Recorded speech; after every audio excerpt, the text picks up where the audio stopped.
Hey people, what's going on? Welcome to Real Tough Talk. Tough Talk. How is that even possible? Tough Talk. Whoa!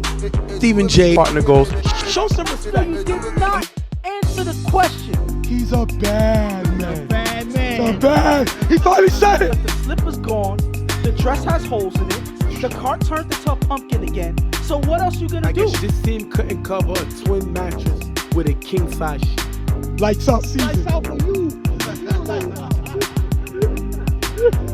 Let's get as quick into the game as possible because I am not staying in this wig longer than I have to. I want to part. Play it out, bro. While you talking this game.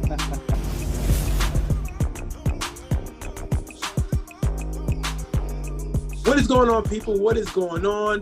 I want to thank you for joining us today on the first episode of Real Tough Talk. We're in season 9 of the UFL, and I'm excited and I'm very humbled to have you here with us today. I'm here with my partner Ghost as always, and we're both excited to give you the first upcoming games of the UFL this season. I mean, obviously, it's a little different flavor. You know, our first week of the season, we're doing it on Zoom. Obviously, because we can't, connect together at least for this week. So we're doing it a little different this week, but still excited for a lot of the games that came up this week. We only had 3, but these were some 3 big games that can show us exactly what direction this season is going. And with everything that went on with the draft and a lot of guys signing to a lot of teams, you're going to have a lot of interesting games to start off the season. So we're going to jump right into it. And the games we're going to talk about is the Gators versus the Sharks. Now, the Sharks is coming out of the Western Division, and the Gators are coming out of the Eastern Division. The Gators are coming in with their number 14th draft pick, Rico, and their starting quarterback, the just recently released Reggie at quarterback, former quarterback of them Gators, one of the all-time leaders, one of the all-time touchdown passers in the UFL league, now has to start up with a new team, but at least he got a nice little toy to play with. And that's pretty much all he needed. Somebody who can, take charge of the team and, give his own insight as to how they can move their offense and also can play on defense. So this is a big play that they're able to have on the Gators that, can actually give them more than what they wouldn't have had if they didn't have them. So that's a big benefit to them.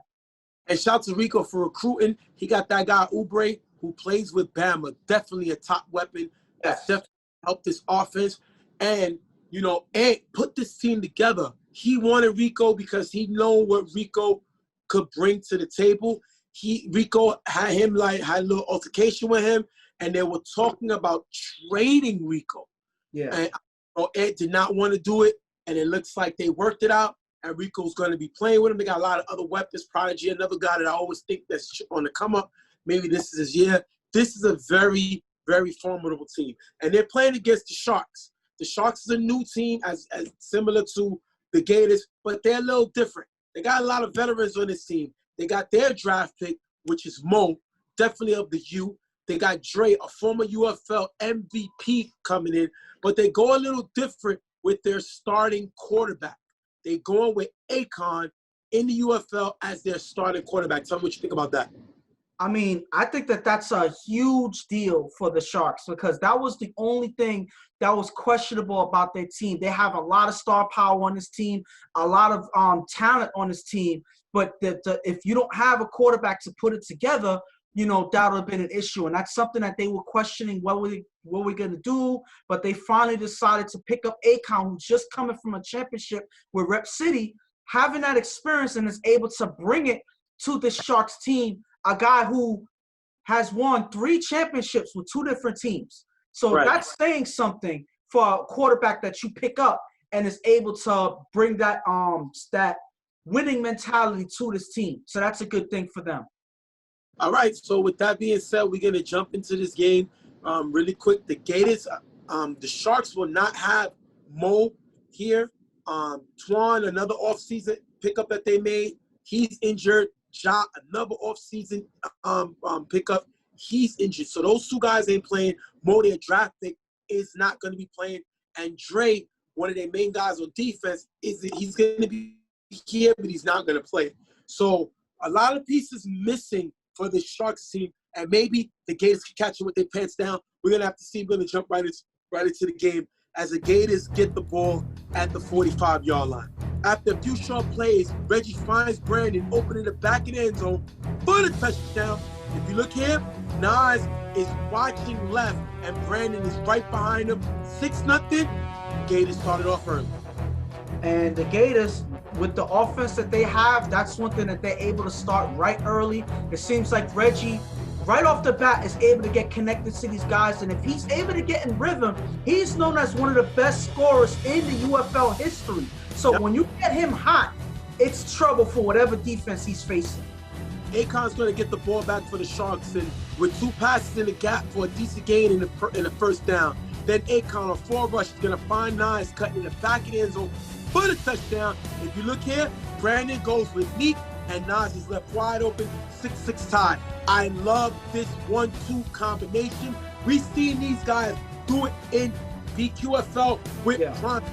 I like to call him a smash and dash. If I remember it right, you got Meek, who's a physical guy who could go up and get the football. You have Nas, who's more of a finesse guy. And you can see they get it open for each other. These are 2 legit weapons that Akon has, and he's going to make it work. But pointing out the defensive mistakes right here, as you see the safeties, if you watch the safeties here, you see Brandon on this side crossing, playing manning up on Meek as he crosses on that side. And the other safety here stays in that zone area guarding the crossing man. So now there's nobody to guard Nas, who's crossing the opposite side. So because of that, Nas is left wide open on the other side for the score there. Gators are going to start again at the 45-yard line. Reggie with 2 passes to Rico on the sideline, getting them near the 10-yard line. 4th and goal. Reggie finds Brandon in the back of the end zone for the touchdown, and it's going to get the extra point, 13-6. If you look here, Nas never slides over to pick him up, and Reggie makes him pay. Second touchdown pass today for Reggie. And this is a second touchdown catch for Brandon. So right out the gate, Reggie's starting to find somebody and getting comfortable with this guy, Brandon. Maybe we'll see more of this guy this season because Reggie is able to find him in 2 drives in a row. Akon gets the ball. He's got 2 deep passes to Bop and Nas, both incomplete. 4th down at the 45-yard line. Akon throws the Brett, cutting on the sideline. That's going to be dropped, turnover and down. Now, everybody should know by now how I feel about Brett playing offense. He should never do it. He should never think about doing it. I think it's offensive to me and to football for him to be on the offense. And this is why you see right here, that's a big drop. I'm surprised that Akon went downfield twice early. He doesn't really know these guys yet, but that's going to hurt them, and they're going to turn the ball over. Well, Gators get the ball back, and Jamal is going to get ejected for cursing, and the Gators are going to start at the 25-yard line, at the Sharks' 25-yard line. That is a big mistake. Jamal should know better. They got a cursing in the beginning of the game with Stevie on the sideline, and now that you've given Reggie one of the all-time leading touchdown passes, a shorter field. First down, Reggie throws to Brandon open in the gap, gets him to the 5-yard line. Look here, Day-Day's looking at the quarterback, leaves him open. Another mistake, because I don't know why Day-Day's looking at the quarterback, but the question is, can this guy, Brandon, be that guy, that sleeper on his team? It seems like Reggie likes him. Then Reggie's going to throw short to Rico, who runs into the end zone for the touchdown. That's going to put them up 19-6. Mr. 5 and out. Strong way he could do. You know it's only going to be a matter of time before he scores. And you can't tell me that Rico does not have a chip on his shoulder. He was drafted 14th in the draft. Nobody wanted to trade for him. A lot of guys feel that Rico is on the other side of his career. And to see him be able to do this is going to show these guys wrong.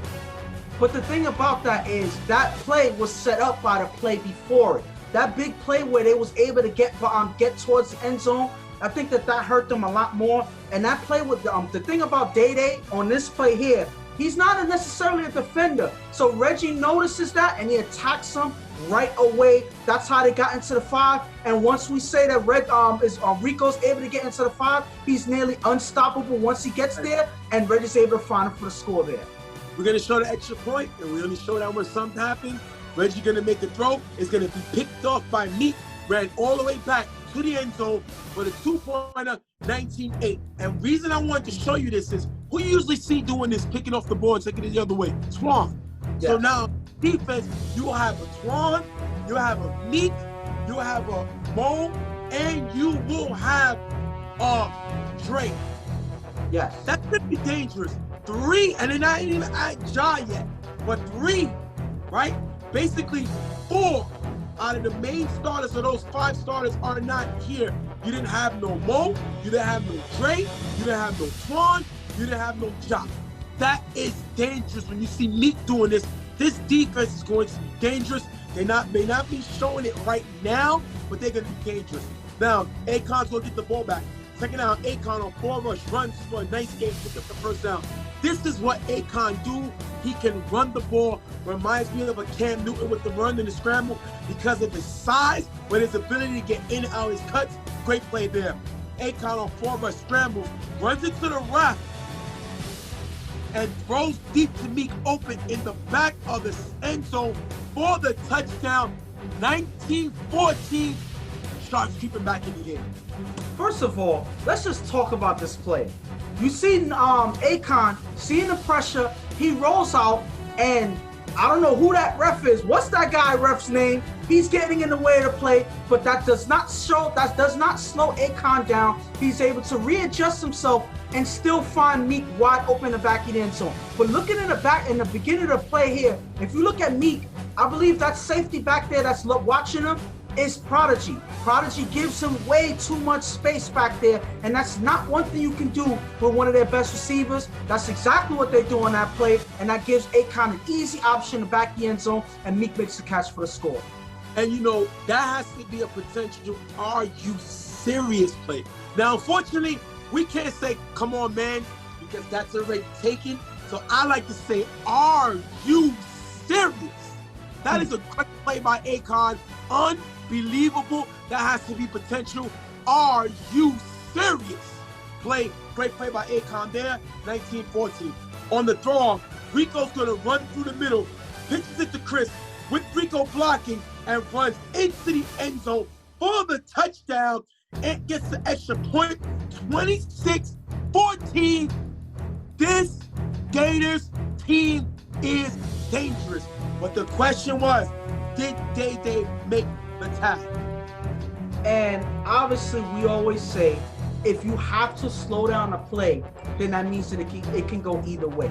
And when you look at this play, it looks like Day, right before Rico gets by and makes the pitch, it looks like he just gets him on the tag before Rico makes a move. So that's unfortunate. These things happen. Tags are one of the hardest things to call in regular motion. But I think it looks like Rico kind of got away with one. But I don't think that Rico's going to admit it because he's still able to make a good play on it. Wait for them to stick to the play and not give up regardless of what happens. And that's how they're able to get the score. That's unfortunate for the Sharks, but the Gators are right back on the board for a score. What happened to the rest of the guys on this play? Yes, it's possible that they got him, but where are the other guys on the field? If that was a 50-50 chance of Day missing or making a tag, where are the other pursuers? And there was no whistle, so where are the rest of the guys at? That's what we should be asking. Oh, by the way, this has to be another "Are you serious?" Yes. On the same day, same game. Are you serious? Great play. They are taking the lead, 26-14. Sharks don't score before the half. That's going to take us into halftime. 26-14. Gators with the lead. Right away, if you look at the score, the Gators are attacking on offense. And Reggie is feeling it. He is comfortable in the pocket. He's finding his receivers. He's getting Rico into the game, getting used to using him on that offense. So this offense can be dangerous. Giving Reggie this opportunity to make plays with them, regardless of what you say about their talent-wise or whatever, they may not have some guys that's mainly known in leagues all over the place, but Reggie's able to utilize them just the same and is able to get them up 26-14. What a great half for them right now.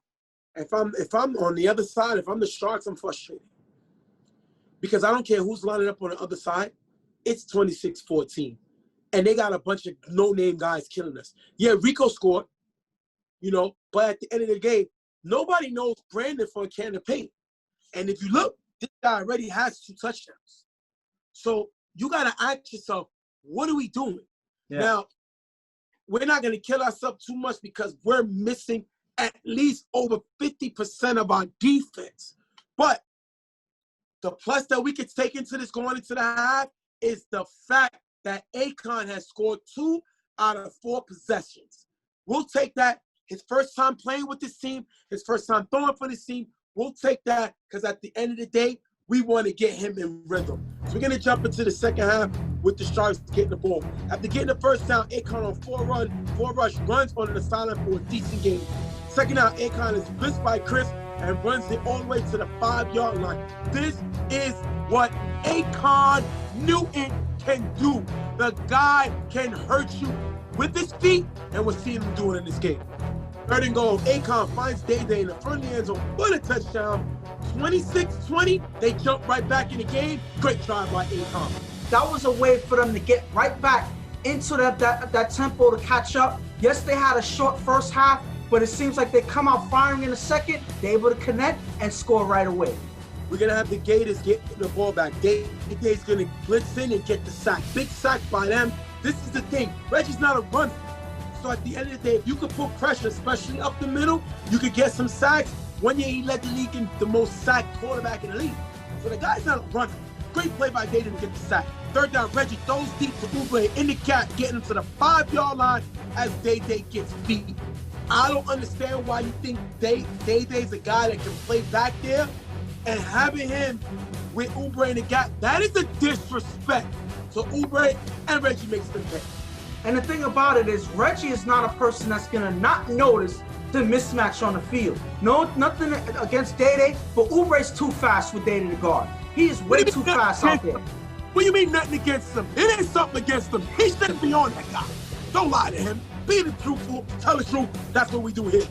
Listen, at the end of the day, obviously, a lot of their guys are missing that will normally fill up that defensive spot. So Day's filling the gap right now. But it's unfortunate because Reggie's going to take advantage, and that's exactly what he's doing right now. Fourth and goal, Reggie finds Prodigy in the front of the end zone for the touchdown and gets the extra point. 34-20, the Gators are up. And now you see Prodigy getting on the board. This is another weapon that Reggie can utilize. And you see getting a lot of extra points, a lot of 2-point conversions. So it seems like that's what they're going to use for him. He's a surefire way to get those extra points. And it seems like everything that the Sharks are trying to do to this offense is not working. It's Reggie's able to do whatever he wants with them right now. First down, Akon with blocking from Pratt. Throws the egg, cutting in the gap, who runs it into the end zone for the touchdown. Bot gets the extra point. 34-28. They climb right back in and score again. And much needed, Akon's not getting rattled by the score or what's going on. He's able to keep his tempo going and fire right back, finding Ed, a person who's also a big-time offensive player on the Sharks team, and Akon's able to utilize him to strike right back in this game. Second down, Reggie's going to throw deep to Prodigy in the gap, who catches it at the 3-yard line and the first down. Prodigy's a guy that I always expect this to be his year, to be that guy to come out the woodworks and make plays. Maybe this is it. Reggie finds him. I love the fact that Reggie is spreading the ball to all his receivers. And what happens on the next play? Reggie finds Ant, the owner, the guy that runs the team in the front of the end zone for the touchdown. Rico gets the extra point. It is 40-28 Gators, and this team is on a roll. Right now, this Shark defense is pathetic. And if I wasn't Shark, they need to bring Bear in on defense. They need to bring Orlando in on defense. Those are the coaches. You know, I would say Jamal, but he got ejected because it seems like nobody in this team knows how to play defense. Yes, their main guys ain't here, but sometimes you got to go to the bench, and this bench is terrible. They better going out and getting a real bench, a physical bench, and putting on the defense, because at least the bench is able to stand in front of them. Because these guys right here are doing nothing, and Reggie's running up the score. I mean, understand that Reggie is an offensive scoring quarterback. That's what he does. So he's going to find a way to get through the defense. That's exactly what he's doing. And this Sharks defense right now is not showing their full potential. A lot of the guys are not here, but that doesn't mean nothing to Reggie. You're supposed to defeat whoever's on the field, and that's exactly what Reggie's doing. Do I believe every single time Reggie's offense came on the field, they scored? Am I right?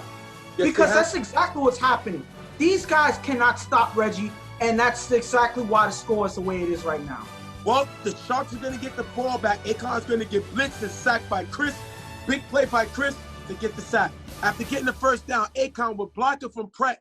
Throws to Meek, cutting in the back of the end zone. Meek tips it, makes a great catch in the end zone for the touchdown, 40-35. Now, I may have got on Pratt for playing offense, but the guy can block.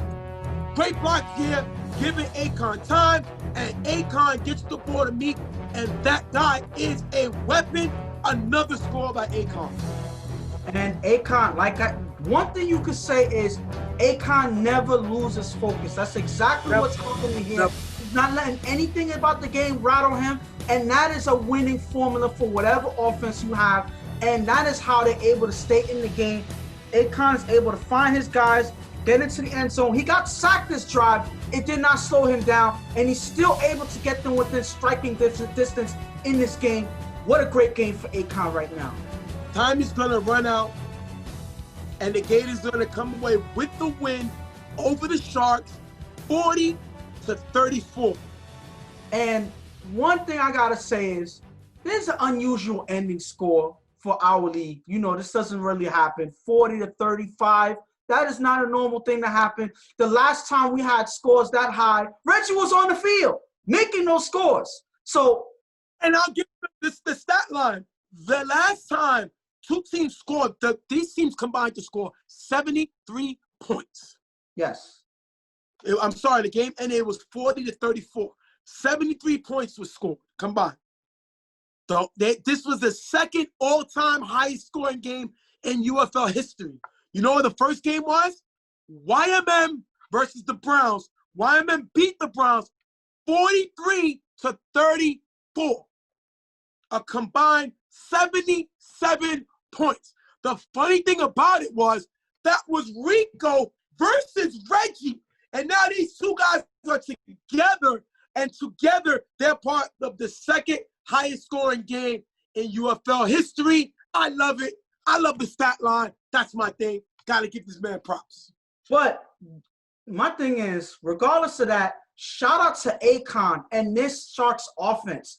They battled through and through in this game. So having Akon on that offense is a big deal for any team that's facing them. This team is able to score at any given moment, and they don't have a lot of their best guys on the team yet. So that's saying so much for how they were easily able to score in almost every drive they were able to come on the field. Now, saying that is good, but their defense is their liability right here. Now, am I going to say that this is going to be their problem throughout the season? Maybe not, because a lot of the guys that are injured, they're probably going to show up later on and make up and fill in the gaps. But as of right now, they need to strategize how to make some adjustments and how to fix the issues that they have. They have some guys that doesn't belong there. They may have to switch around and make some adjustments there because this defense did not work for this game right now. Now, before I get on it, Reggie, with those touchdowns, with him throwing 5 touchdown passes, he moves past Fred for the all-time touchdown, the number 2 all-time touchdown passes with 111. Shout to Reggie, right behind Chuck, who just came back in the league. Chuck has 114, and Fred has 110. So shout to Reggie as you see him moving up to second place all-time in UFL history. And it's a long season. Get a man his props before I get to the next point that I want to make. Number 2 all-time touchdown passes with 111. Shout to Reggie. I mean, definitely well-deserved. Now, basically, the Gators had the ball 7 times.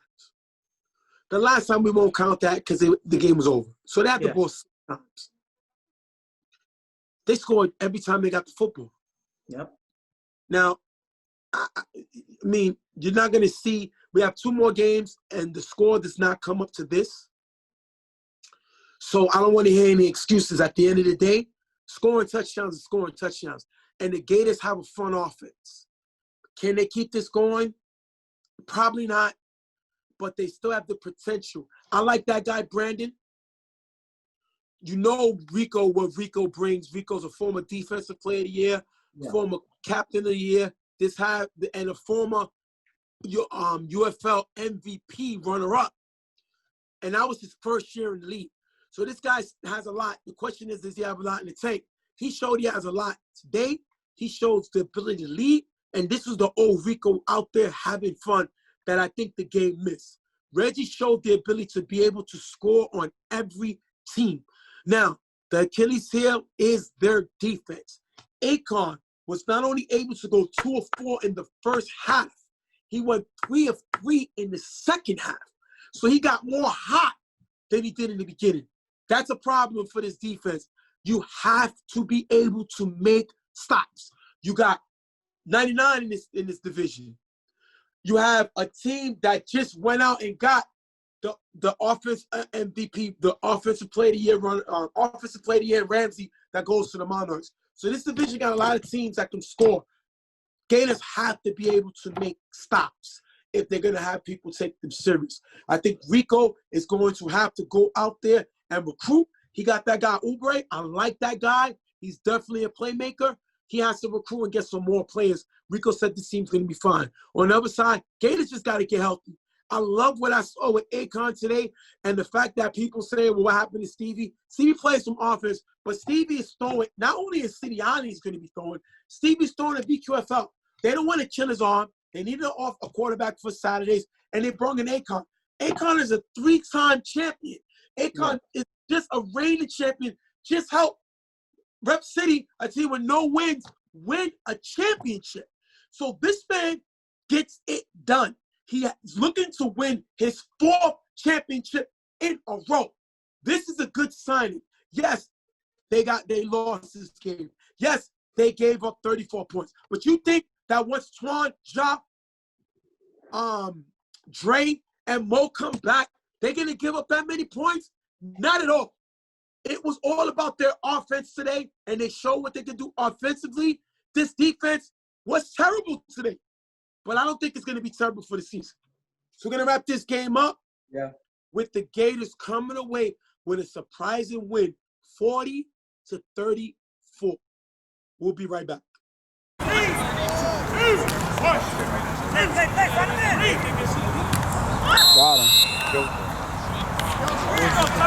Hey, yo, you wasn't going nowhere else.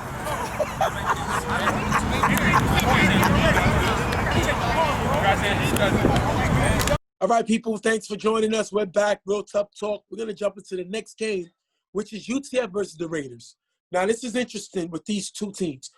UTF was here last year, released their starting quarterback, Ramsey, who won the Offensive Player of the Year. They released him. Well, Kaz was happy with that from the Monarchs, so he signed Ramsey up. Ramsey's now their starting quarterback. UTF, on the other hand, decided to draft Corey. Corey was the UFL MVP 2 seasons ago when the UFL was the fully A division. So that was a great pick. The problem with that is Corey has not played with YMM and EHS the whole summer. So they went with Jeremy. Jeremy at one time led the league in scoring in EHS. So UCF decided to sign Jeremy as their starting quarterback. The only problem is, you'll ask, well, why didn't they just cut Corey? Well, they put Corey on the league exemption list. If they cut Corey, not only do they lose him for the season, but they lose him for next year because all the players drafted signed 2-year deals. So do you think that, basically with Jeremy stepping in, he's doing basically what he did with this team with YMM in EHS, which he guided them to one of the top scoring teams in the league? The question that I have for you is, should Mike just cut bait and run, go with Jeremy as a starting quarterback, allow Jeremy to play defense to be his pick, and just release Corey and worry about that down the line next season. Maybe stay with Jeremy as their starting quarterback. I mean, at the end of the day, then if that was the case, then they could have easily did that and drafted Jeremy over Corey in the first place. But they saw the name Corey on the draft, and they decided, you know what, we're going to put all our chips in and draft Corey and have him lead our offense. Because they traded 2 picks to go up and get Corey. Yes. So they went through too much problems to try to get Corey when Jeremy was there on the draft, and there was a high chance that they would have been able to get Jeremy easy and keep all those extra things that they gave away. So they went through too much trouble to get Corey in the first place. So at the end of the day – real quick, I'm going to jump in for you on this kind of sense. So you're saying that they could have just signed Jeremy as a quarterback and drafted another player to help Jeremy, basically. Yes, I believe that they could have did that, but I guess they saw that they needed a quarterback like Corey to get them over the hump in terms of getting them a championship. So I figured that they would rather take their chances on Corey than,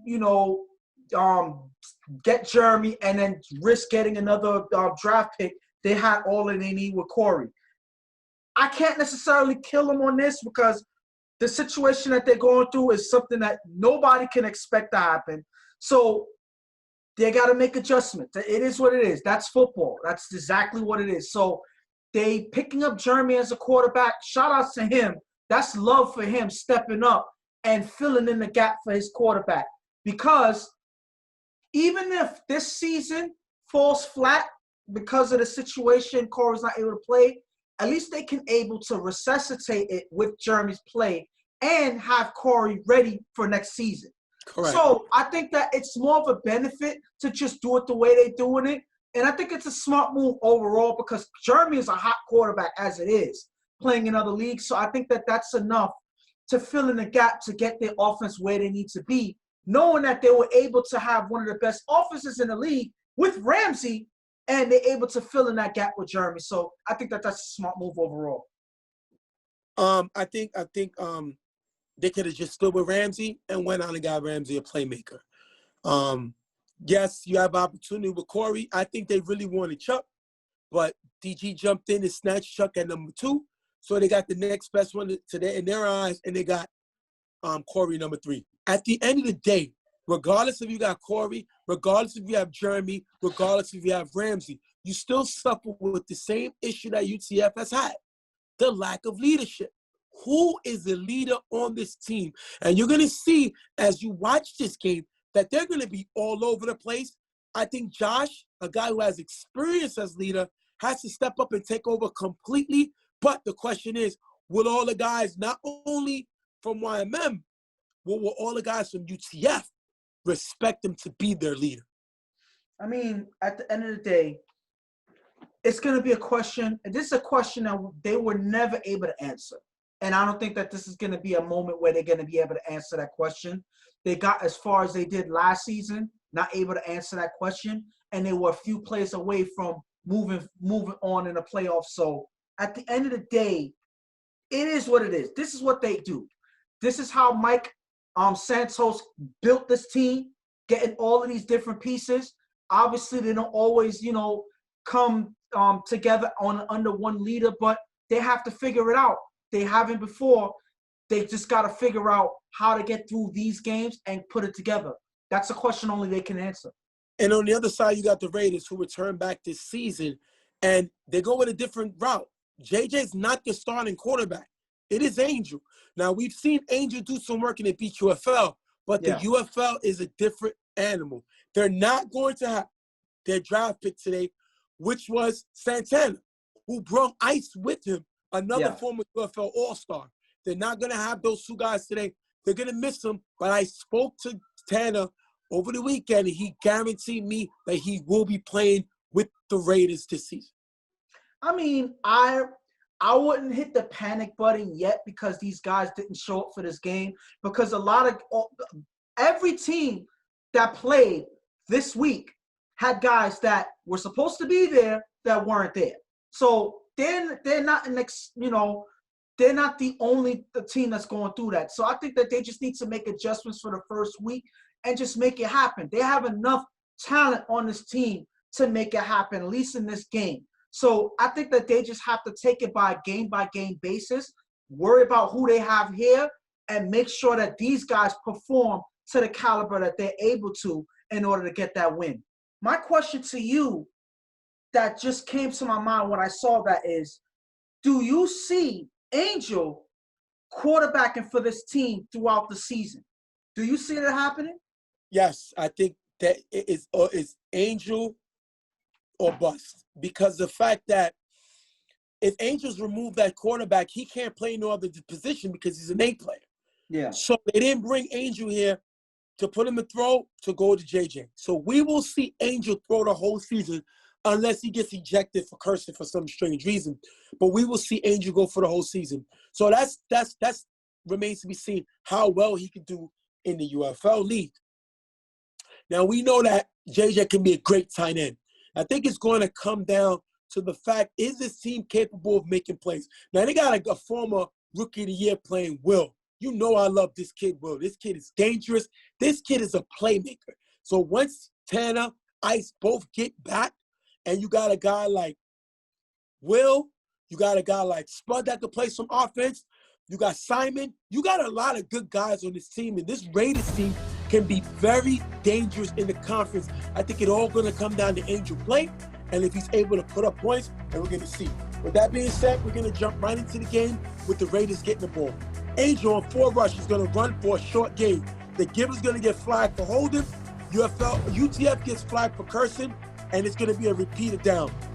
Angel on 4 rush throws to Simon in the gap, getting to the 3-yard line. Second and goal, Angel finds Will open in the front of the end zone for the touchdown. Simon gets an extra point, 7-0 Raiders. I like that because that is how you move the ball early. Angel's first start on his team, and he starts it off early, scoring a touchdown. Kudos to him. Great play. And shout outs to UTF. Shout outs to UTF for donating the touchdown to this Raiders team. That's exactly what they did with these 2 flags, giving them 20 easy yards and a replay of the first down. That just gave them the opportunity to score. So that's UTF starting the game out right, donating a touchdown to the other team. I guess they felt that they were in a charity mood because that's exactly what they did. That was a free touchdown for the Raiders. And that's lack of discipline. The giver gets the flag for holding. Then after the play, they curse on the same play. Like you said, 20 yards gone. On the throw up, Mills runs through the gap to the sideline with nice blocks from Frankie, G, Daka, Machine. Mills runs all the way into the end zone for the touchdown. Randy gets the 2-point conversion, 8-7. UTF takes the lead. But these are things that they can do on the special teams alone. You see Kaka and you see Machine, who's also a cable blocker on there. Give Mills a hole, and all he has to do is run through the gaps all the way to the score. That's an impressive way to show that you have some special teams, a good special teams, and is able to put up points early. Great way for UTF to start on that one. And like I said, as you can see here, Randy gets the 2-point conversion. The only reason I'm showing this is because Randy was supposed to play with them Gators. And I was told he left them Gators Friday before the game on Saturday to go to UTF. But you got to understand, his quarterback is there. Once Jeremy left and they found out that Jeremy was going to be the starting quarterback at UTF, then it's understandable why Randy is going to follow Jeremy over to UTF. That is a great pickup for UTF. Now Angel's going to get the ball back. Angel's going to run on 4 rush for a decent game, but a block in the back is going to bring it back. Once again, bad play. Ray's going to give up that big run. What do you think of the play? They was upset. They didn't think it was a block in the back. What do you think of the play? I think this was a clear block in the back, and it was towards the end of the play anyway, so it's unnecessary. So that's a play that you do not need to earn when, yes, your first score was on a donation, but you don't know how your offense is going to get in rhythm, so this can throw it off early in the game. That's something that they didn't need to have early in the drive. Second down, Andrew gets blitzed by Kaka, who gets by 2 blockers. Andrew throws the JJ in the gap for a little gain. Raiders can't get any further. They're going to have to punt. That is a great stop by this UTF defense. Their defense looks like it's going to be the key of this team. Great pressure by Kaka, forcing them to have to punt. And that blitzes like that is why it's there. When you have guys knowing how to get through the blockers, know exactly when to attack the quarterback, that is a big difference maker for the defense. And if you don't have that blitz there, this probably would have been a different drive, but Kaka putting up the pressure early is able to force him to punt there. On third down, after a short pass, Jeremy goes downfield to Mills in the end zone, picked off by Will, giving it back to the Raiders. And look at this play. Jeremy takes a shot downfield to Mills, the guy who just scored on a kick return. Jeremy tries to keep feeding the guy. He dropped this pass. This pass was picked off based on his drop.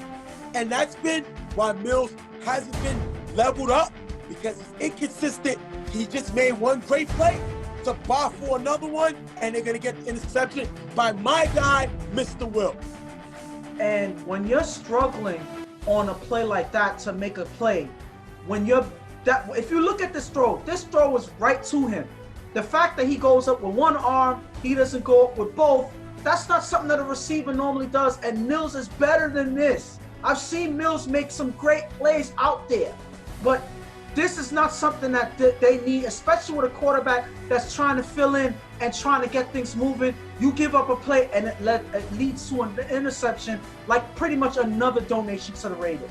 Second down, Angel on forward scrambles. Just gets the ball up to JJ, but the pass is incomplete. JJ is not moving during the play and stops, which stops Angel from throwing the ball sooner. This is on JJ rather than on Angel. And that's a clear miscommunication. If you look towards the end of this play, Angel takes JJ out after that.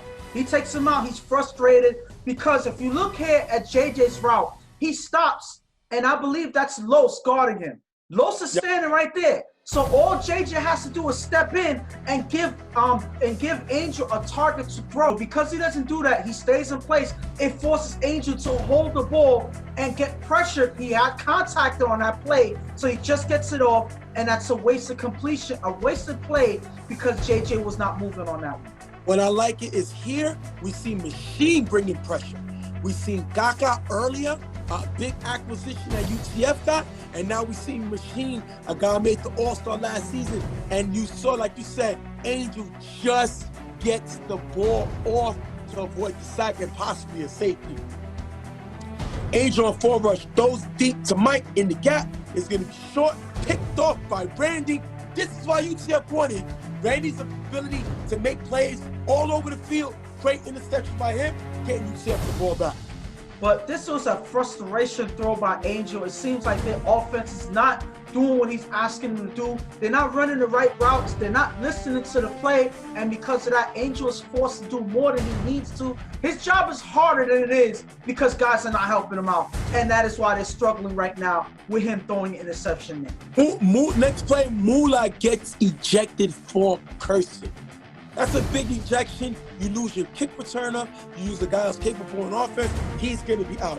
First down, Jeremy on forward rush is sacked by Spud. Good pressure. Surprised to see Jeremy get sacked, but he gets sacked there. Second down, Jeremy's blitzed by Jerome's blocked by G. Jeremy throws a mamba in the middle, low, incomplete. UTF can't get any further. They're going to have to punt.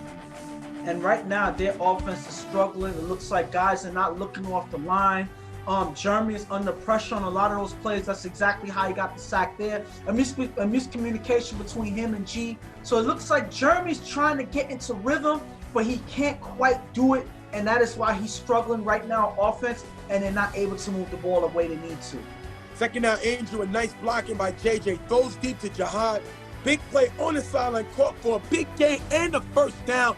This is what I like to see. The Rangers got a lot of new guys. Jihad with a great play, and Angel finds him downfield. Angel's able to connect with Jihad downfield, but you add that with the protection that he was able to have to give him that extra second to get the ball off. This is how the Raiders need to be playing offense moving forward, because that's going to finally get them into the end zone again. Last play before half, Angel rolls right. He's blitzed by Dirk. Throws to Bryant in the end zone, off target, incomplete. It was only second down. He could have threw it away before time ran out. That's going to take us into the half. 8-7. What do you think they did there? I think they gave away an opportunity to score. I mean, I think that they did because Angel trying to make something happen. It seems like he's been playing frustrated. Guys are not, doing what they need to, so he feels like he has to do more than he needs to. And because of that, he's not making the proper decisions out there. On that play right there, it's 2nd and goal. They have about 7 seconds to go that's running down the clock. He had the opportunity because he's already rolling out, but from the blitz, he had an opportunity to throw the ball away out of bounds or whatever and get one last play off. But because he's so concentrated on trying to make a play, he's not reading and listening to the clock. And because of that, he wastes a play by trying to throw it up. It's incomplete. That's a waste of opportunity to score before the half. All right. Listen, if I'm UTF, I'm not happy with this performance by this offense. We had the ball 3 times. We scored once, and that was on a kick return. Other than that, we threw a pick that the receiver dropped. After that, we had to punt because we can't protect Jeremy. This is when your coach, your captain, your leader steps up and say, guys, this is what we got to do. Unfortunately, UTF lacks that. I think G and Josh have to be the guys to step up. And G, the other G from UTF. So YMM's G and Josh and UTF's G need to come together and say, guys, we're going to lead this team together, and we're going to make plays together. They need to find somebody that they can follow. I think that's going to be a big issue for this team. And if we're going to talk about the Raiders, one thing I got to say, I can't kill them on everything because they have been playing some solid defense out there. Besides the kick return that they gave up for the score, they haven't really given up anything else. They've been able to hold. They've been able to lock up and, pressure Jeremy. And I think that was the key to this first half for them. But the offense have not been taking any opportunities that was given to them. And that's because the receivers are not reading the defense. They're not filling in the gaps. They're not turning around and giving Angel targets out there. And because of that, Angel's getting frustrated. It seems like Angel's a quarterback that if he gets frustrated, he gets thrown off his game. And that's exactly what's happening. It happened with that interception, and it also happened with that last drive before the half. They need to play for him. Otherwise, Angel's going to struggle throughout the rest of this game. All right, we're going to jump right into the second half. Second down, Jeremy's blitzed by Joel, who gets past G. Jeremy throws a Mamba in the middle, tipped by Mamba, picked off by Will, gets the ball back. And one thing you got to say about the Raiders, they are able to play defense. That is their second interception of the day. Great stop by them. They stopped Jeremy 3 times so far. Great play by them there.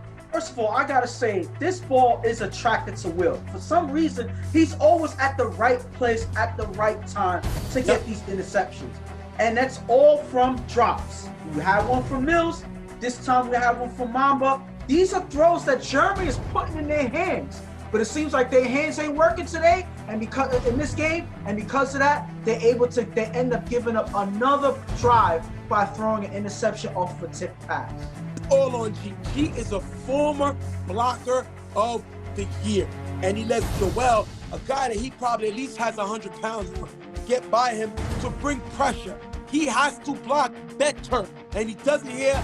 And Jeremy might have thrown the ball a little sooner than he wanted to, but at the end of the day, Mamba, a guy who I've seen kill EHS this season, didn't help his quarterback out there. Angel's going to get the ball back with 2 passes in the gap for a nice game, picking up a first down. Third down, Angel with blocking from Will. Throws to Mike in the gap for a decent game. Fourth down, Angel on 4 rush. Throws to Brian in the front of the end zone. Drop. Turnover on downs. If you look here, Angel has no time, but his offense is not helping him. Another mistake by these guys here. UCF with another stop.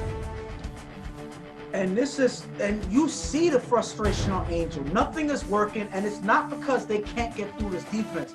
It's because this offense, these receivers are not working with him. That's what happened in the first half. It seems like nothing has changed in the second, and because of that, they're struggling to get through and make plays on this defense. I don't think it's because the defense is too good. I just think that these guys are not vibing with Angel right now in this game, and it's showing with the score right now. At the beginning of first down, Jeremy with 2 passes to Mamba in the gap, getting to the 5-yard line. Third down, Jeremy throws the Los in the front of the end zone. That's getting to the drop. 4th and goal, Jeremy makes a pass in the front of the end zone. That pass getting to the drop. It wouldn't have been big anyway, but if you look here, Mills is wide open in the back, and Jeremy misses him. Big stop again by the Raiders, stopping him again. And one thing I gotta say is, it's crazy that Jeremy, first of all, hasn't been able to find his receivers because throughout the game, he's been under pressure. Surprisingly so. You have 1, 2, 3, 4 blockers in G, the other G from UTF. You have Frankie, and if you want to add Machine in there, who's also capable, they have a lot of guys that can block. Why is Jeremy under pressure? Why is Jeremy struggling to get the ball off on time? These are things that shouldn't be happening on this team. And not only that, it seems like he's not necessarily connecting with a lot of his receivers. A couple times, I saw JP open in some of these drives. I see other receivers open in these drives, but it seems like Jeremy is not able to find them. He doesn't have the time to actually span the field. And because of that, they're struggling to score and put away this game right now. After the first down, Angel's going to get the ball back. Remember, it's 8-7. They have to score this drive. After getting the first down, Angel throws deep to Will, wide open in the back of the end zone. Caught, out of bounds, incomplete. Mills leaves him open, but Will goes out of bounds. What do you think of the play real quick? I think that this was a great play, and this was a way that they could have put the game away. This was their opportunity right here. And Will, unfortunately, did not know exactly what part of the end zone he was in. He knew he was in the end zone, but didn't know that he was stepping out of bounds. That's unfortunate. He just lands out of bounds as he catches the ball. That could have been a game changer, but an opportunity missed right there. Good play, it just doesn't count. Last play before the game, Angel's going to throw it up, incomplete, end of the game. UTF comes away with the win, 8-7. And that was a game that was supposed to go to the Raiders. That play right there by Angel to Will was the play to put UTF away. This was supposed to be a game for the Raiders, but the Raiders gave away almost every opportunity that was given to them by this UTF team. So this is a loss well earned by the Raiders. It could have been a win. It wasn't because anything happened outside of their play.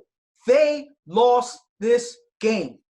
Angel looked frustrated on the field. He was doing so much to try to make things happen. And we always say when quarterbacks are trying to do too much, they do worse than what they need to do. And these guys got to learn. This is a learning experience. This is the first game, but hopefully they fix their mistakes, fix these issues, because they have a team that's capable of playing more better than this, and losing 8-7 is not.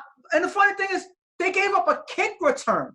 So it's not like they struggled to stop the offense. They gave up a kick return, and they still couldn't win this game. This is a disappointing loss for the Raiders, and they cannot afford to have games like this moving forward. They got to fix their problems and fix them quick. I'm going to break you down real quick what I saw from the Raiders and see how they made a mistake. At least one mistake every drive. Yeah. This one right here. On 4 rush, this is their second possession. Good, a little run, blocking it back. What happens evidently? They end up having a punt on that drive. Then you go on the next possession. Yeah. Angel on 4 rush is going to scramble. He's going to just get the ball off. But if you look, JJ wasn't moving here. He stops, and it stops Angel from throwing earlier. Which happens on the next play? Angel throws downfield. It gets picked off. The next drive, you're going to see him throw the play to Jihad. Big play, right? Last play before half, he rolls out, right? And instead of throwing the ball away, he tries to force it in the end zone. Incomplete. They run out of time. That's a mistake. Next one. This play right here. You're going to have him on 4th down on 4 rush. Throws to Brian in the end zone. That's going to be dropped. That's a mistake. Then you're going to look at the last drive, like you said. They throw the Will in the back of the end zone. Will goes out of bounds. That's going to be stopped. Those are mistakes that they made every time they got the ball other than their first drive. That's going to lose you games all the time. Andrew's a new quarterback in this league, has to get developed, has to get used to it, and his team did not help him at all. The offense, the defense did. The offense let him down. That has to be fixed, especially if they want to turn it around. Now, one thing is going to happen once they get Ice and Tanner back. So I expect them to do even better, especially defensively. But they got to get it together offensively. On the other side, UTF had the ball 5 times. They scored once on their first possession on a kickoff. They threw an interception, they punted, they threw an interception, and they got stopped. They got lucky that the defense bailed them out. And what I love about the UTF defense is they bring pressure. Yeah. That's what I like. The other side, there is no reason why Jeremy should feel any pressure at all. No way possible. Too much muscle on this team, and they needed a coach or a leader to get in these guys' face and say, nobody touches our quarterback. They didn't do it today, and they dodged the bullet. UTF should have lost this game. Winning off of a kick return is not a winning formula. It is not a way to win a championship. It's not a way to survive through the playoffs. That's all. We see it unfold on the field. Them struggling on offense is not a formula for success. This UTF team, one thing I could say, regardless of what's going on with their quarterback situation, they are able to put up points, and they did none of that in this game. They still was able to win, but that's because I believe in this game the Raiders played a little bit worse. That was the only reason why the UTF team was able to get a win today. Well, in this game. When Mike was making trades to go get a higher draft pick, he should have went out and got maybe Ray Lewis. He should have went out and got maybe LeBron James. He should have went out and got maybe even a Derek Jeter or Kevin Garnett. You know what all those guys do? They leave. Yep. He did not fix the problem from last year. That's why they wanted the number 2 pick. They were trying to get Chuck because they knew Pams would do that. They didn't, and they're in the same problem they had last year. You know what's the only problem? What makes it worse? Last year, the quarterback that they cut threw 5 touchdown passes. That same quarterback that they cut his first game, threw 5 touchdown passes. Yeah. The guy they drafted wasn't here, and the guy they got to start did not throw a touchdown, threw 2 interceptions. Good luck to UTF. You can get all the guys you want, but until you get somebody that's going to sit at the table and say, this is what we got to do going forward, they're going to be worse than they were last year. We're going to wrap this one up. They got the window, 7-8-7 over the Raiders. We'll be right back.